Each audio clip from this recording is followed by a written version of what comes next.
Today I'm meeting Jana Holla, an intercultural expert, passionate and creative educator. And I can tell you, when I think of Jana, I think dialogue. I met Jana more than 20 years ago in one of the first conferences for young intercultural professionals of Young Theatre Society for Intercultural Education, Training and Research. And I need to tell you, I never fully understood why Jana was living in Egypt until I recently had an opportunity to ask her about that and discover her amazing story. Jana knows the Egyptian culture as a training professional who supports international business communication, but also as a researcher and scientist, a passionate and anthropologist, and a person who chose Egypt as her place to live. She's also an expert in DEI, diversity, equity, and inclusion, and I'm sure you will love listening to this episode with Jana today. Hi, I'm Monika Chutnik, and I help leaders learn how to lead their international and virtual teams.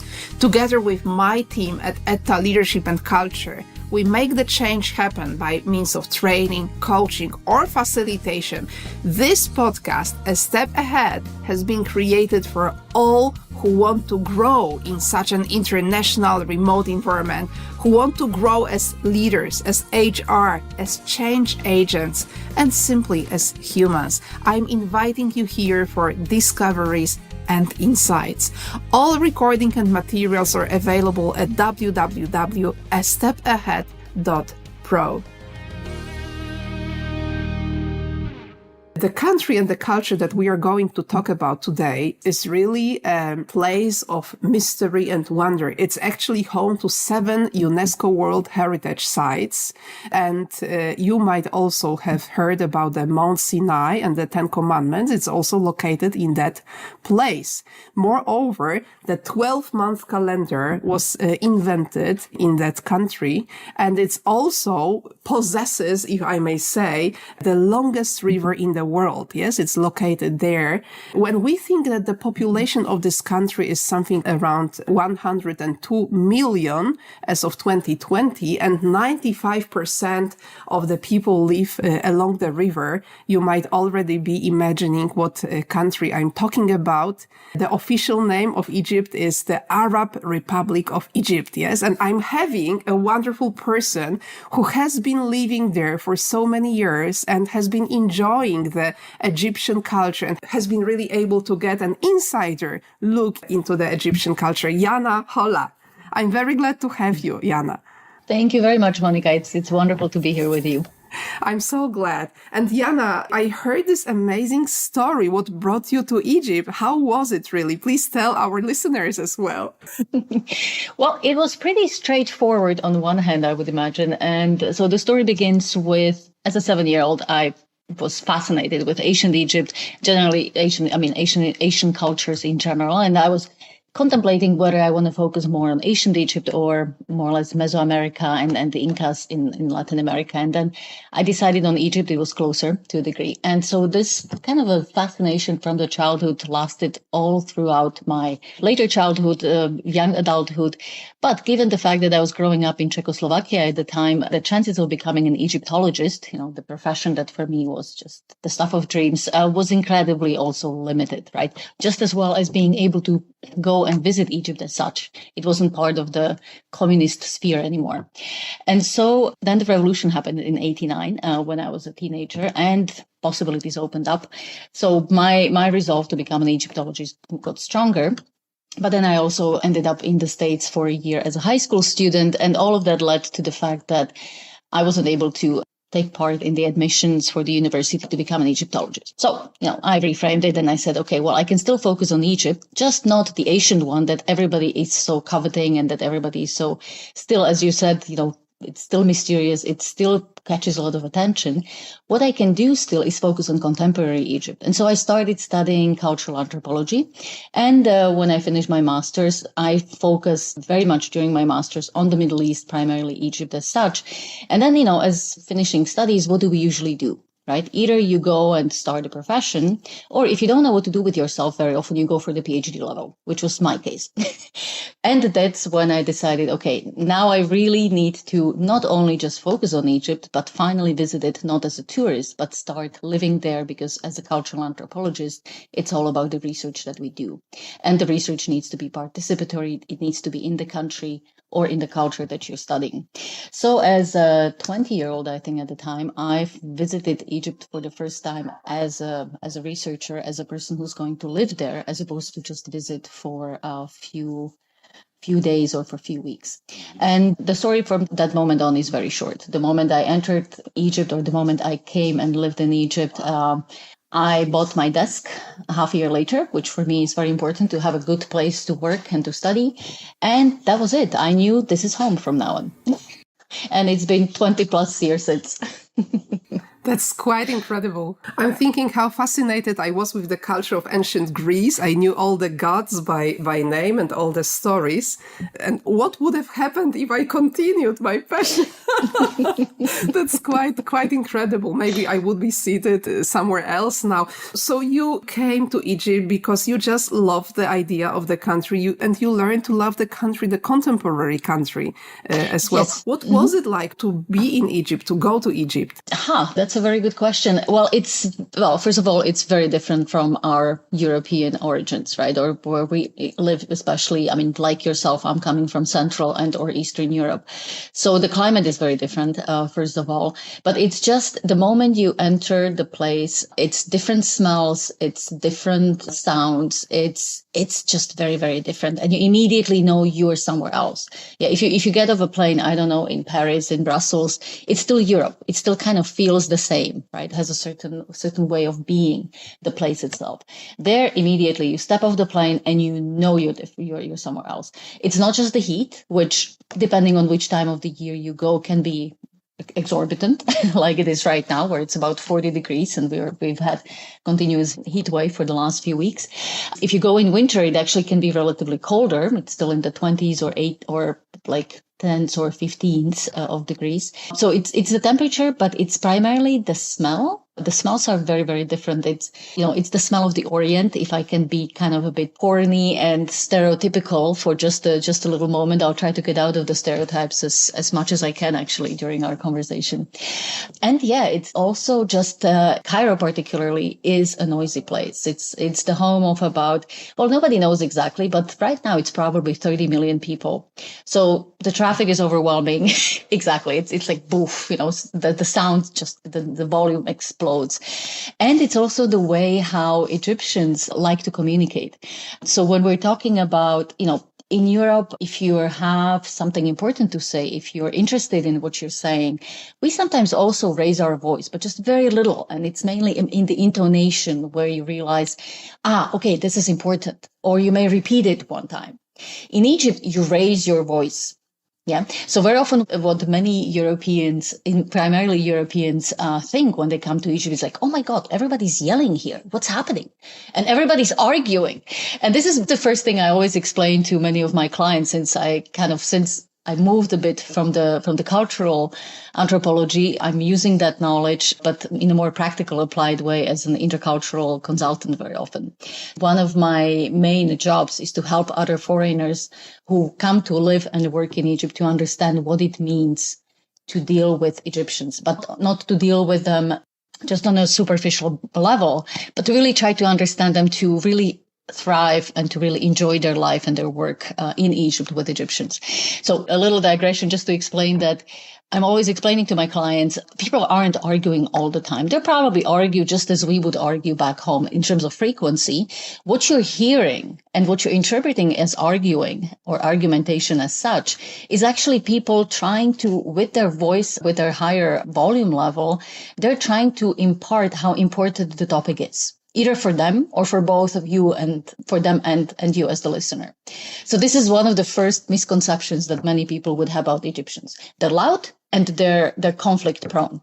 Actually, Egyptians really do not enjoy conflict. And we can go into that a bit later, but just to give you some examples of why the volume level in the country itself is higher is because of the traffic, but it's also because people have a tendency to speak louder. And because I would say particularly in Cairo, everything is just loud. The music is always louder than it should be. In the West, now when you buy new headphones and or whatnot, European Union has certain volume levels that are considered healthy or unhealthy, right? Or acceptable, unacceptable. In Egypt, you're always in the unacceptable volume level. Incredible. You know, Jana, I started learning Italian a few months back, maybe even a few quarters back. And now I'm on this Duolingo application. And just yesterday, I learned a new sentence, a new vocabulary, sono arrabbiata. Arrabbiata. And it means I'm angry, you know? And I thought, how funny it is, you know? It must be about the expression of the Arabic culture. Would it be right to say that Egypt is one of the Arabic cultures or not fully? How would you comment on that? By now, definitely. It's considered to be an Arab country. And I would say that about 90% of the Egyptian population would say, you know, when they're introducing themselves, they would be saying, I'm Egyptian, I'm an Arab. That doesn't go though for the Coptic minority. Yeah. So one thing we need to understand is, yes, Egypt is very much an Islamic country, and 90% of Egyptians are Muslims. However, it's also one of the countries going back to the ancient roots and maybe also, you know, following the Greek period, as you mentioned earlier. Egypt is also a place where you had one of the first Christian denominations, the so-called the Copts, right? So by now they're considered more of the Orthodox branch. When you go back to early Christianity, before it actually reached our medieval times when Christianity became the main religion in most Europe. Before that, it was already very strong in Syria, and then through Syria, it also came to Egypt. So the oldest denominations would be the Syrian Orthodox Church and the Coptic Orthodox Church. And reading about the history of Egyptian culture, I was shocked yesterday to discover that actually the famous Queen Cleopatra, who was not of an Egyptian origin, she actually had some Greek roots, or what's the name of this country? Macedonian. Yes? Macedonian roots, which tells me also about how varied the history of the country is. But let's get back to what we have here. I really want to ask you, Jana, you've been living there for so many years. There must be so many things which you love about the place. What is it for you? First of all, it's the people. It literally is the people and I would say relationships. So Egypt is one of the countries where relationships are very much at the center of your life, of attention as such. So what that means is that, of course, you know, everybody tries to work because you need to live, but work is not the primary occupation you have in life. Your primary occupation in life is your family, are your friends, and it's the relationships that you're building with people around you, also with your colleagues. Yeah. So it goes both ways, personal, but also professional relationships. This is where I see if we're comparing, let's say Europe or even Central Europe, where we're both from, with Egypt and the Egyptian culture, for me, this is the main difference, is the quality of the relationships that are always at the forefront of everybody's attention. So you take the time, you are flexible with your schedule, because if you meet somebody on the street that you know for a long time and you haven't met in a long time, even if you're rushing to a meeting or to a family function, you will stop and maybe even change your plans completely and forget about the other meeting and or postpone it, because this is important, because this person is important. So there's a certain kind of joie de vivre, which I'm not seeing in Europe that much anymore, which is really about being with other people, about sharing your life, sharing your experiences. And yet, you know, time will wait. Time will adjust to what is happening right now with the person you're with or with the people you're with. So just to give you an example, what do we do very often? You know, if you have your own family and or you have your own professional life, you know, after work, very often, at least in Slovakia, what I notice still is you come home, either to your own home if you're single and or to your family if you're married or living in a partnership. And basically you spend the rest of the evening usually with your own people, or by yourself, having a meal and then probably watching some television and or doing whatever else you're doing, but you're not really leaving your home much, right? I mean, we're kind of, the weekends are when you become social, but the week in most European places, still from my experience as mainly an observer now, is the week is there for work, potentially for the closest family and the people you live with, but the outside social circle only happens or usually happens during the weekend. Unless, of course, you have planned something a month in advance or 2 weeks in advance. But spontaneity of like, oh, let's go out tonight because there's a good movie showing all of a sudden, I just saw it, is usually not there especially once you start working. Yeah, which is not the case in Egypt. Most of my single friends in Egypt go back home after work, change their clothing, and immediately go out to their, what in Egypt we're still calling either social clubs and or coffee place that is usually where their shilla, the friends, the circle of friends, when they meet. And if you're married, yes, very often you would stay at home, but it's very common that family would just visit you without actually giving you any prior notice, which can be fun, but of course can also be a challenge, let's face it. But it's much more social in that sense, just to show you. And spontaneity is basically something that still happens a lot. Yeah. Of course, these days people will probably try to call you as opposed to knock on your door. That has changed everywhere. And mobile phones have changed our cultures tremendously in that sense, and communication as such. But sometimes I get a call at 11 at night from a friend who says, oh, wow, I just met someone else, in our coffee shop. Why don't you join us? Yeah. And that's when my European versus Egyptian side goes like, oh, yeah, either, yeah, absolutely. And or go like, oh, no, it's too late. But that very much depends on, when did I just return from Europe and how long have I been back home in Egypt? I imagine how you must be balancing also because you're the connection point for many European-based companies or other people who are, interested in Egypt, how you need to be balancing. For example, when we were setting up the call for today, even though today, exceptionally, you're not in Egypt, yes, but yep. We set the call, we set the recording for a specified time. I also remember, I think I told you that when I was working in some global projects, I also had participants from Egypt, and the challenge was that the corporate culture was expecting everyone, regardless of where they come from, to be there in time. But among others, not only them, the participants from Egypt tended to come much later than even the first 15 minutes. Yes. And the company reacted by introducing more strict rules about participation and attendance. So this is how they reacted. And I was wondering what might be a good way to solve such a global project where you have people from places where being on time is extremely important. And then at the same time, you have people on time where being flexible is extremely important. And you've got all of them in one online meeting. But, everybody managed to adjust in a way. And after some months of, finding the right way, we managed to align quite well. But it was very well visible. So you balance this and you enjoy this simply very human connection, being available. I'm having one more thought. I've just been talking to a friend and she told me she really hates the family of her husband. And I was saying like, why? Because I know that she really likes individual people, that she really cherishes them. And I even know them personally. I think they are lovely. But she told me when they visit us, they never tell us in advance. So she feels like always, taken by surprise. Maybe she doesn't have enough food at home or to greet the guests the way she would like to. Or maybe it's just that she planned something else for the evening and she would like to keep the plans or, to greet the family. There is a tension in there. So I imagine this might be something that we would need to accustom ourselves to as Europeans. Absolutely. Yeah. And that doesn't mean that every Egyptian is always thrilled when the mother-in-law or the mother comes. That doesn't mean that they're always, absolutely giving everything 5 stars, right? in today's evaluation framework. No, not at all. But it's just like, it's the accepted way. There's nothing you can do about it. And it's very much also connected to the notion of privacy, what is private versus what is either family or public.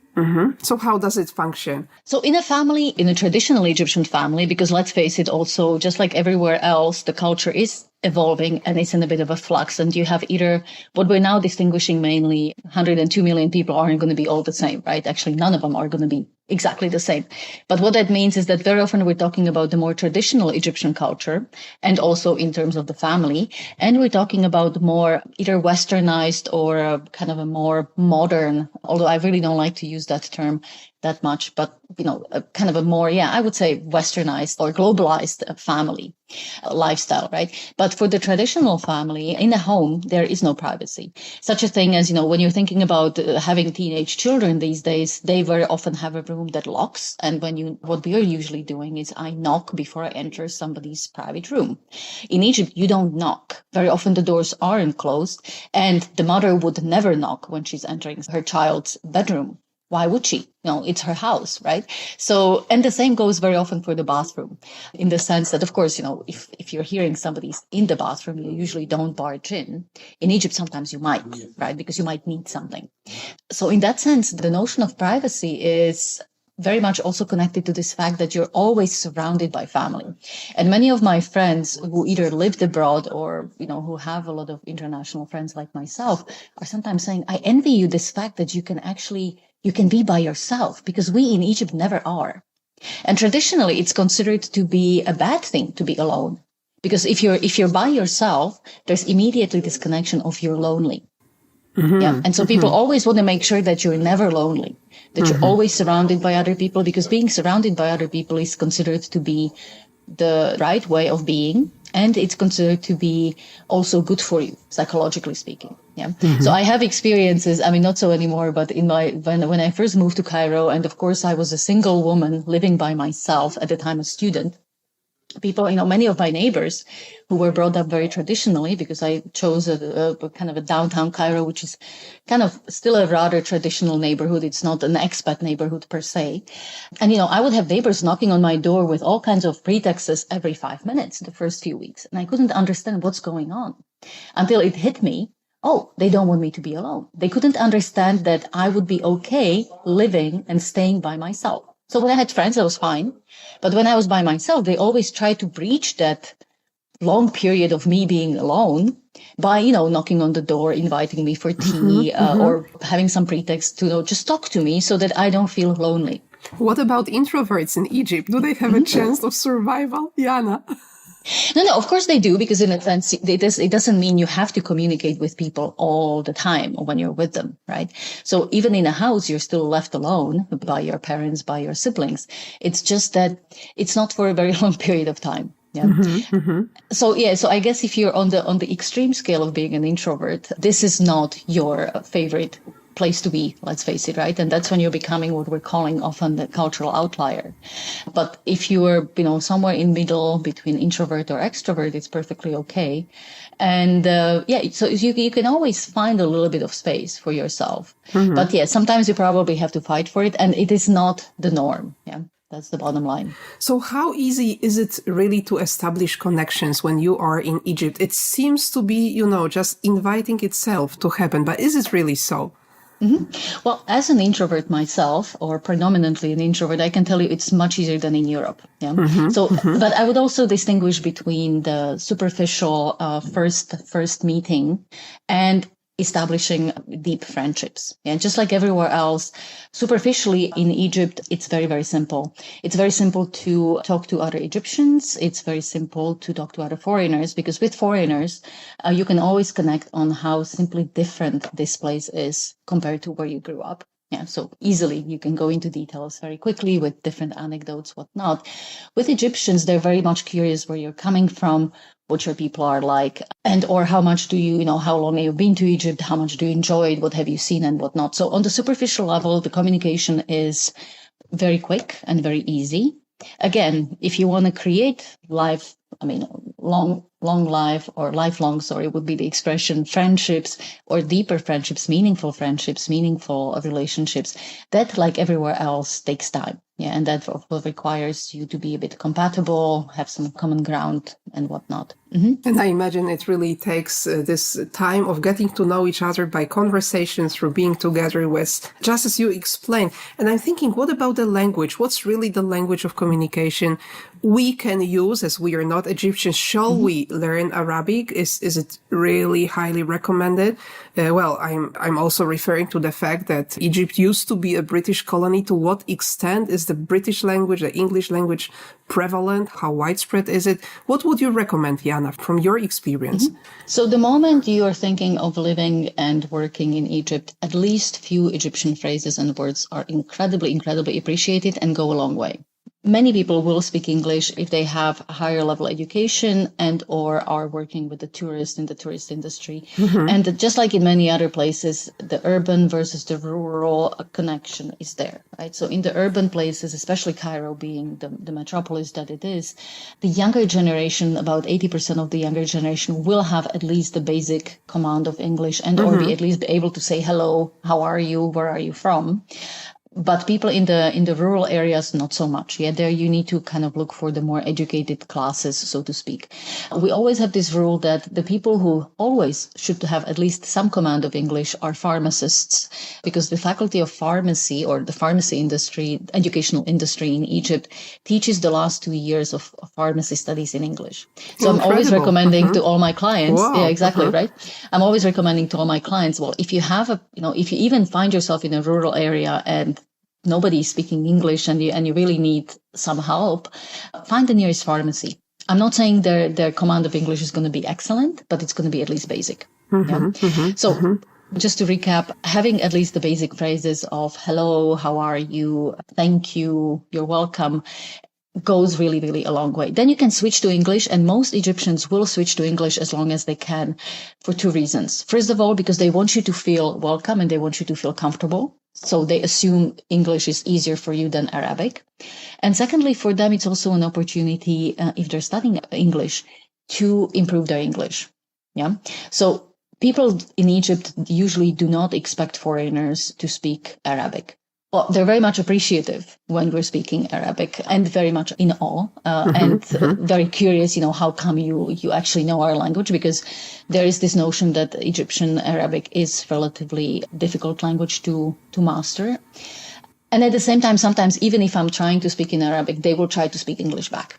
Yeah. So it's an interesting dance, so to speak. Absolutely. Unless you meet somebody who really needs you to speak Arabic, then you can practice, which might be a challenge for many internationals living abroad. Yes, when you are surrounded by people who naturally would be able to connect with you via the English, yes, as a common language. Okay, Jana, I'm thinking about, your experience in Egypt, and there might be so many things that you already got used to, but is there something that you are still finding surprising? Wow, good question. What am I finding still surprising? Okay, well, maybe one thing that still surprises me and that I'm still kind of not getting used to, although, by now I should, and that I'm noticing it lately very much as, is in the intercultural, in the DEI industry, we're talking about you need to be present, you need to be aware of other people around you as part of being mindful and present, is that most Egyptians, especially on the street, have this behavior of, I'm here and I really don't care who's around me. So you have, with a friend of mine, we were talking about this corking phenomena. She actually coined the term, which basically imagine that you have a busy street, you have a sidewalk, which in downtown Cairo is relatively wide, but you would always have some sort of a little kiosk or some motorbikes parked on it. And then you have a line of cars, parked cars next to the sidewalk, and then you have the road. Yeah. So in Egypt, it's still very common that people would use actually the road because the sidewalks are not always continuous. And as I said, there are usually quite a lot of obstacles, plus they're pretty high. It's a high step that you have to make to get on a sidewalk.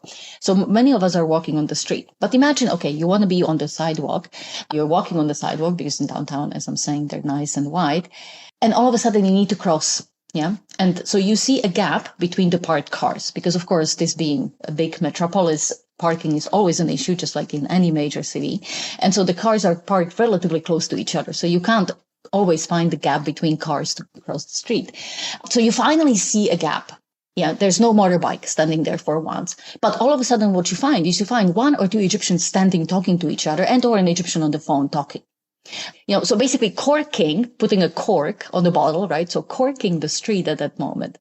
And I've had that experience, not just on the street, it's in the metro, it's everywhere else. People are so engrossed in conversation and or in, making sure that they get wherever they need to be going, that at that point, nobody else exists. Yeah. So this is a bit of a paradox because we talk about Egypt very often as a culture which is very collectivist, where people are always part of a group and are always conscious of the group, not when it comes to my survival of daily living, of going where I need to be going. Yeah, so this is still something that after all these years, I still find incredibly surprising sometimes, right? I'm still kind of expecting people just to see that somebody else is coming or that somebody needs to cross the street. No, it's like right now I'm in conversation. I couldn't care less what's happening around me. Or right now I need to enter the metro. And so I'm going to just like charge regardless of what else is happening around me. Yeah. And metro is a good situation because, it's again, 30 million people, at least. I think there's at least 1 million of people using the metro every day. I need to look at the statistics. So it's one of those places where getting in and out of the metro car is rather an experience. Yeah, if you've seen sometimes images from Japan of, people being like pushed in, we don't have that in Egypt because you don't push people because you have a physical distance, right?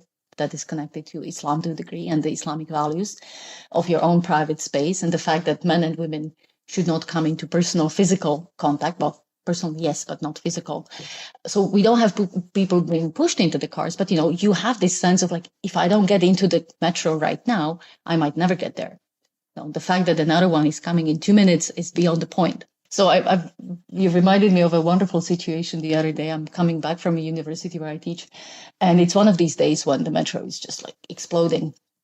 And there's a woman kind of, trying to push me into the car, and I kind of look at her and I'm going like, well, excuse me, I'm trying to get there, but there's people before me, so I can't, it's like I'm doing my utmost. And I can see that she's in this survival mode of like, I just need to get into this car right now. Yeah? So I look at her and I realize, what can I do in this situation? Yeah. If I try to chastise her, if I try to speak to her, she's in her survival mode. She's not going to react to, she's not going to understand me. I might potentially create a conflict that I don't have energy for. So I just laugh out loud because this is for me, it's like, okay, well, all I can do in this situation is just laugh and look at her and show her physically, look, I can't go faster or I can't get there because there's nowhere to go. It's like I'm doing my best. And this moment of laughter, like literally managed to distract her from her, unless I get in this metro right now, I'm never going to do it. She looked at me and that's when we had this human connection and she laughed back and she apologized. Yeah, but so just one of these curious moments of like, yes, I don't have the energy and the attention span to focus on you because right now I'm focusing on myself and I need to be able to go where I'm going. Yeah, so that's one thing that is still relatively surprising after all these years. And it's not going to change. And it's very physical as well, yes? No matter how long you meditate, it still touches you personally, yes, physically. So it's very challenging, I can imagine. And Jana, you mentioned about Muslim culture and men and women not touching each other and so on. I'm thinking when you came there as a student, yes, you were a young woman coming from Europe. How does it work for you? I mean, what does it mean to be an international woman in Egypt? Okay, so that touches on two things, or basically it connects to the sexual harassment, right? Which is a big topic. It's a reality in Egypt since probably the 30s and the 40s, mainly started really being dominant in the 60s. And if you have followed the Arab Spring, as it's very often called, and the Egyptian Revolution of 2011, sexual harassment was definitely also happening at a large scale as a scare tactic during the demonstrations. But what it looks like on daily basis, and this is also something that I'm very much sharing with many of my female clients, is that as a foreigner, I happen to have blue eyes, and a couple of years ago, I still had relatively blonde hair. Now it's pretty much gray or silver, let's say, just to give our listeners a bit of an idea of how I look like. And why is that important is because the moment you have blue eyes, relatively white skin, and ideally blonde hair, you're a goddess on one hand, but you are an object. And I want to really stress that.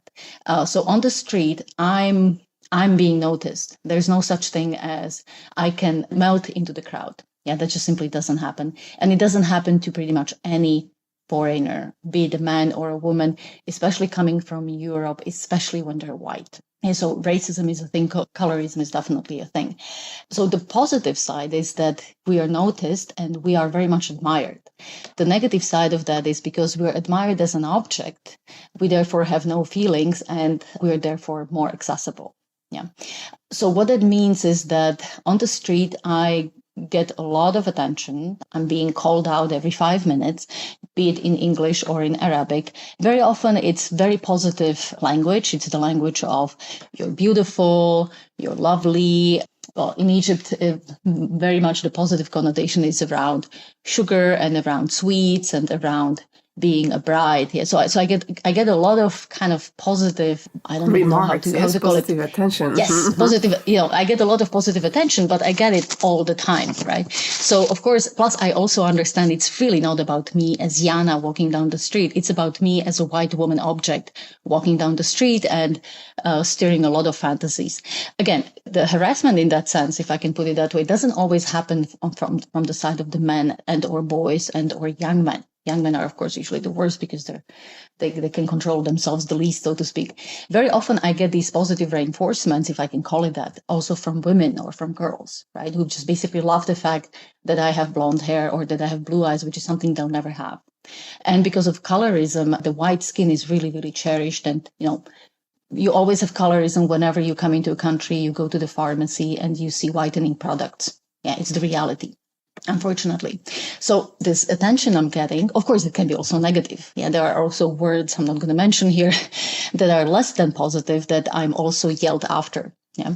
So as a woman, what it means for me is, but I learned early on that I shouldn't take this personally because it's really not about me as Jana. It's really just about me representing a particular image in the Egyptian mindset, let's say. Yeah.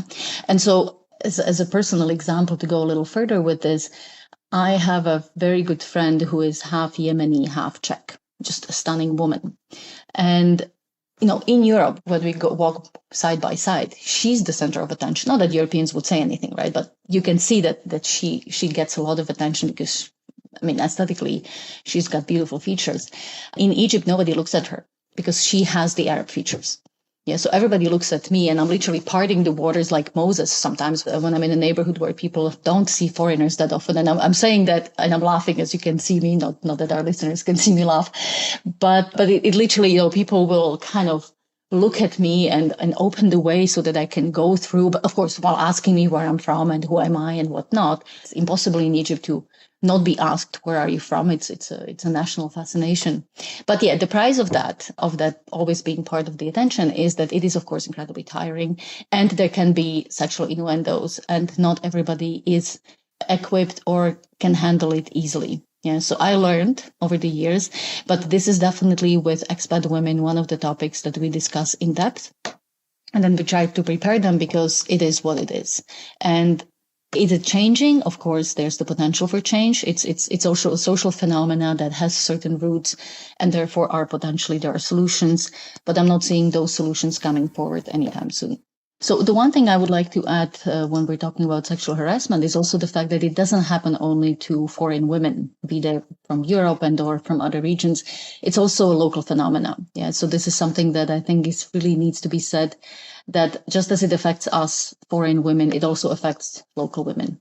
And what would you advise as the appropriate way to dress? I'm thinking even about, collaborating with each other virtually. Yes, we are also visible to each other. Yes, we use the webcams. I told you I used to have a bunch of participants from Egypt. I think they were not using the webcams due to the bandwidth, which at their specific location was not amazing. Let me say it this way. But obviously I'm visible as a trainer. So what would you recommend as the right way? I'm not only thinking about, shall I cover shoulders or not, but I'm also thinking in the work context, to what extent shall I be, formal, wearing a suit, or is just a regular shirt also good enough?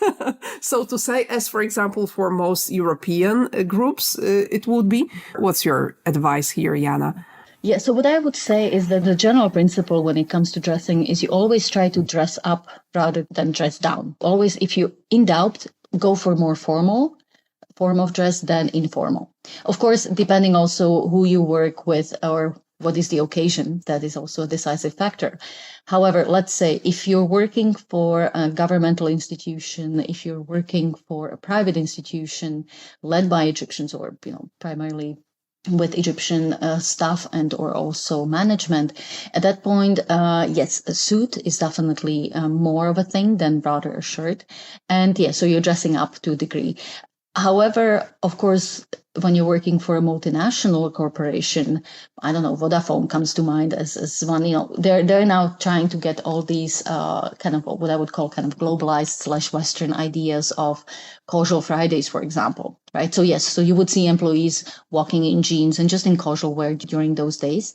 However, what we're always saying is it's always good to have something more formal with you in the office, because let's say on a casual Friday, you're going to meet a representative of another company who is a small Egyptian-run business.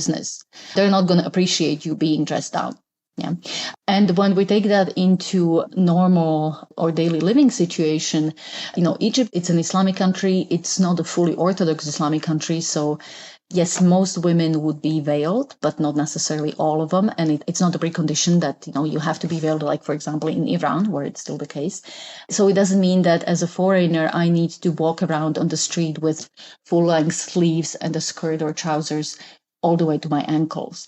But the general principle is no tank tops. For women, you definitely don't want to show your belly. So especially for women coming from India, where that is just usually the normal way of dressing, especially if you're in a traditional sari, that simply doesn't apply. Yeah. So when people see exposed belly, it's a little disturbing. Even for me, when I'm in Egypt, I have to say 20 years on, I go like, what's happening here? But short sleeves are perfectly fine. Again, if it's a private matter. Yeah. So short sleeves, skirt or trousers, ideally covering your knees. So ideally what you want is you want to have covered elbows, knees, and belly. Yeah, both for men and women. This is very practical advice. Thank you very much, Jana. Thank you about that. Now, there is one last thing which I really want to ask you. I'm still thinking about the story of American Egyptian woman, and who used to live in the States. And I think she got a cancer. Yes. And I don't know how I read this story. She was describing her experience of having a cancer from the cultural perspective, yes? And she was describing how much she wanted to take control of what was happening in her life, how much she was, attempting and fighting against what was happening to her. And how much stress it also caused, yes? How much tension, how much disagreement to what has appeared, yes? To what has come. And then she described this, breakthrough moment in her experience of having this cancer when I think she went to Egypt to connect with her Egyptian family, and she somehow connected with this Egyptian notion of accepting what comes. And it was so strong, I've been thinking about it for many years since I read this story. It gave her the peace of mind.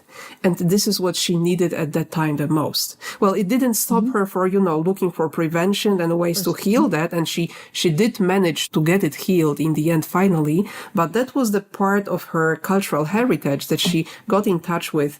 And, I'm thinking, I'm also certified with this Filip Rosiński coaching framework. He uses those dimensions of, one of them is control versus acceptance. Yes, to what extent you are trying to control your environment, to plan everything meticulously, to be in charge of your life. And on the other end of this dimension, there is this accepting what comes and staying flexible and understanding that there are things that might be bigger than you. I wonder how you would comment on the Egyptian culture from this very respect, whatever you would like to say freely as a comment, Jana. Yeah, no, that's a really good one, because it kind of brings the concept of two things. So control as such is something this is another big difference that I'm noticing between our way of living in Europe and in Egypt, is exactly the fact that, in Europe, we have this sense that we have our lives and our businesses 100% under control, right? And so that gives you a certain range of responsibility and a certain range of, how you feel when something unexpected happens, like COVID, right? We were basically frozen for a while in Europe because we didn't know how to handle this. This was not part of our agenda. How to control what was happening, indeed. Precisely. Yes, absolutely. Yeah. Whereas in Egypt, speaking of Islamic culture, we're also very often talking about fatalism, about the fact that everything is in the hands of God and therefore we have no control whatsoever. This is a little bit of a stereotype and it doesn't really work to that full extent, right? But you do have this notion that my life is not fully under my control. There's at least 20%, if not more, that I simply cannot control on a daily basis. Yeah. That's why also there's more flexibility in terms of meetings, in terms of everything else. And that's why also when COVID happened, of course, people were startled and people were upset and people were frustrated and depressed and, all the other reactions came forward. However, first of all, the state handled it very differently, but also the people handled it from this perspective of like, well, other things are happening too. And so I don't have full control over this. So let's just see what happens. Let's do our utmost to stop it. And if we can't stop it, to get through it somehow. But at the same time, exactly, there's this acceptance of like, well, either God or something else has brought this on to us, if it wasn't ourselves, and therefore we'll just have to deal with it one way or another. Yeah. And so the moment of freeziness was there, but it lasted very, very short time, if even in for some people. And we kind of like moved into, okay, so how do we adapt to this? How do we accept this so that we can move forward? What also probably comes with, especially the story of the woman with cancer, is that here, again, in Egypt, we talked about relationships and about how strong the family is, right? So you also have the support of the family. People will drop everything to help. People will reschedule. Again, the flexibility comes in here. The moment there's a family emergency, everything else stops. Yeah. And this is also something that maybe in business is very difficult for some people to accept. It's like, well, we have a deadline, we have a huge meeting, and now my uncle died, so I'm not going to be in that meeting because I have to go to the funeral. But it's just an uncle. No, it is my uncle. Even if it's not my direct uncle, it's my uncle from the third lineage. It's still my uncle, and I still have to be there. Yeah. So this is basically, the acceptance is definitely there, but you also have the support network that comes with that, whether you like it or not. Again, let's put that out there. And so just to illustrate that, there are two words that, of course, in the West, we very often, or one word we very often misrepresent in the West, which is the inshallah, God willing. Yeah. So whenever, and I've seen that happen so many times, when an Egyptian would say, or an Arab for that matter, would say, okay, so tomorrow, so we're going to meet tomorrow at 5, inshallah. And for most foreigners, at least at the beginning, this would very often be interpreted like, it's not going to happen. He just said inshallah, or she said inshallah. So that means it's not going to happen, right? And I'm always telling them, no. What this means is, if all goes well, I will be there tomorrow at 5 or around 5, but I'll try to be there exactly at the time we agreed because I respect you. But there's this 20-30% when something might show up and I might not be able to make it. So this inshallah, which in Egypt we are, including myself, we're using a lot, doesn't mean, I'm off the hook the moment I say the word. No, it only means I'm reminding myself and you that I don't have my life fully under control, or I don't have the circumstances of what's happening fully under control. I'm thinking about this expression we have in Polish, jak się uda. It's something like when we manage to, but the difference in the English translation is to manage is something that you do. But jak się uda, it means that if the circumstances allow that, yes, that's the kind difference. of like as it happens, right? Yeah. As it happens, yes, when there is a possibility, yes. So I'm seeing some similarities here, absolutely, as well. Jana, thank you so much. You've been such a wonderful guest. I have so many more questions to ask you, but we have to stop now. So let me just ask you for a closing word. What would you like to pass as the closing, as a final message to the listeners of this episode on Egypt? What I would say is when you come to Egypt, take your time, enjoy the people around you, be curious, talk to them, try to get to know them a little bit. And again, go back to take your time and just take it in. Inshallah. May it happen. Yes. So this is what we are wishing ourselves. Thank you very much, Jana, for this wonderful conversation. You're very welcome. And if I can just say that one more time, you're very welcome. It's been a total pleasure. Thank you for having me. Thank you.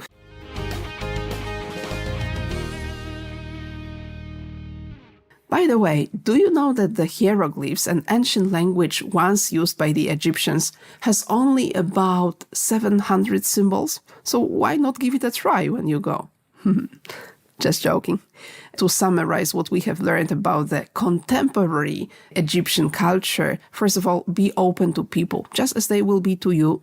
Secondly, people and relationships are more important than schedules, so stay flexible. And thirdly, be respectful to the culture and your people by dressing properly. Please find all the notes to this podcast episode at astepahead.pro/010010. Basically, this is the number of this episode. And on the same website, you can also join the newsletter. If you like to be informed about new episodes, about the new content, please do feel welcome to leave your email there. If you're a LinkedIn user, you might also have a look at A Step Ahead by Monika Chutnik. If you find this profile, you can, so to say, ring a bell so that you can see any new information coming up. Also on the new content, or sometimes also showing some backstage pictures, showing the backstage of recording. By the way, if you are interested in collaborating internationally and across cultures, you might also find other resources that you might find interesting on the portal. So, for example, how to make friends with the Danes. A recent episode which I did with Kathy Boris Siddiqui, again an intercultural professional and also a person who moved to Denmark a few years back and is sharing a lot of her experience on Danish culture and daily living. The episode number 8, so astepahead.pro/008. Managing projects in Mexico is another one. This one is dedicated to the reality of a project manager in a manufacturing company. And this is an Italian perspective. I think you might like it. astepahead.pro007. This would be the number of this episode. Making friends internationally also requires you being able to express this open attitude to other people. So let's discover more about micro-affirmations. There is a great piece on micro-affirmations and why you want to have them in your team, also reflecting virtual teams. So if you are interested in this one, let's go to the episode number 4004. This is what you put after the /. Which person from your colleagues and friends would enjoy listening to this episode? Please do share with her or with him. It's really important to me to reach more people with the content I create. Can you do it just now? Thank you so much and take care. Goodbye.